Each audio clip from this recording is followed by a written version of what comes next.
I love Hanukkah. I think that we can all agree, you can feel an energy start to come up as we're coming closer to the time that Hanukkah enters.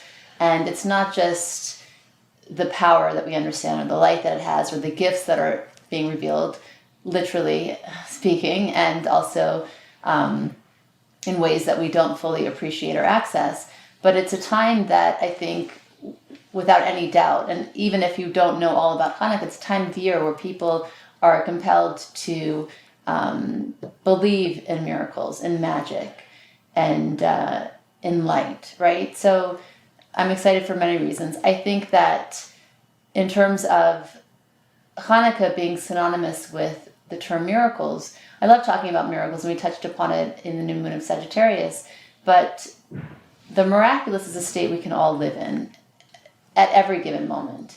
But we tend to see life in terms of when something good happens, right? That was a miracle. If something bad happens, it's a problem. And we go through life in that way. And we tend to think that even when we do see miracles for the most part, it's somehow made possible by a human intervention.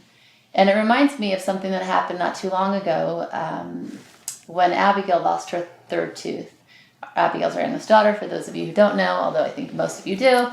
And, she's my youngest, and possibly my... Hey, so far. Youngest so far. But, the first two teeth she lost, she was very excited about the tooth fairy. And the third one, she also was, but she started asking the question, is the tooth fairy real?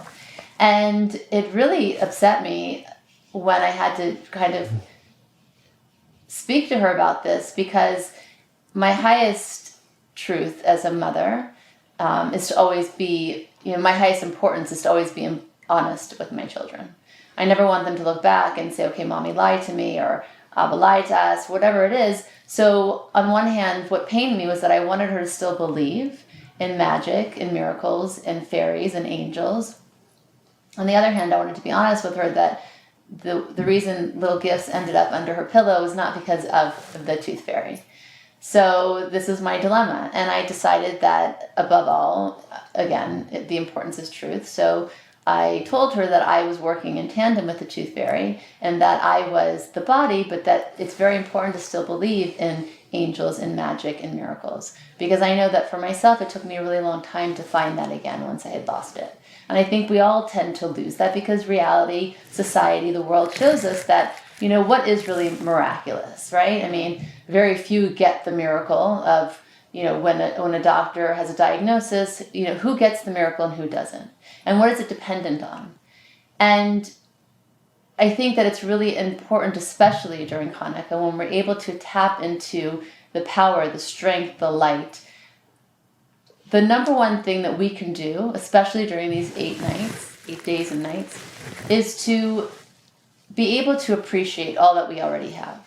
If you go through life appreciating everything that is in front of you, your children, your health, your opportunity, your ability to see, to breathe, you wake up in the morning, to see everything as a gift, as a miracle, then so too all of the experiences of your life will be seen in that way. And then you create more miracles.